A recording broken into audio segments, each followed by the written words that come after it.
श्रीराम समर्थ. प्रपंचातली थोडी तरी चिकाटी भगवंतासाठी धरावी. लग्न करणे याला आपण सामान्यतः प्रपंच समजतो. लग्न ही फार पवित्र संस्था आहे. तिच्यामध्ये दोन जीवांचा उद्धार आहे.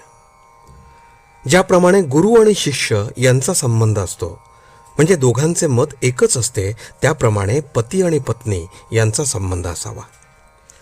पत्नी आपले सर्वस्व पतीला देते, यामध्येच खरे पवित्रपण आहे.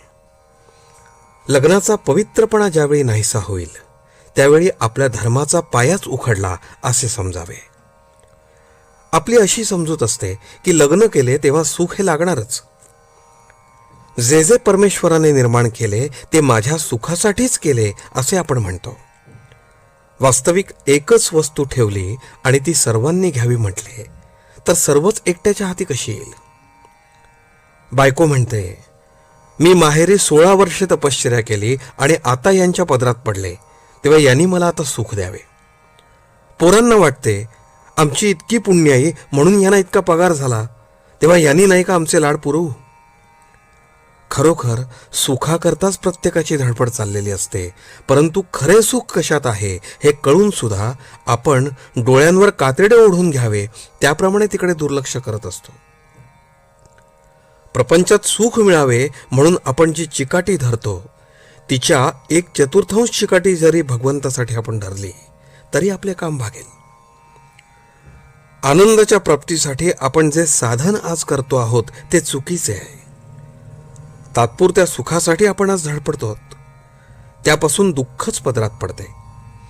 म्हणून तसे न करता चिरकाळ टिकणाऱ्या सुखासाठी आपण काहीतरी साधन करावे.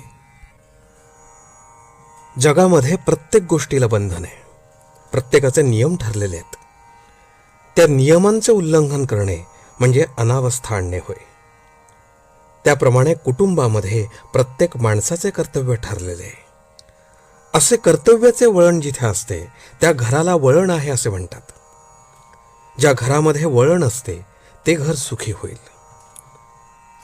समजा आपण एक घर बांधले, त्यामध्ये दरवाजे केले, भिंतीला खिडक्या केल्या, वर आढ्याला झरोके केले. आता त्यापैकी झरोक्यांनी विचार केला की आम्ही का म्हणून लहान असावे, आम्ही दरवाजानितकेच मोठे होणार, असे म्हणून ते दरवाजानितके मोठे झाले.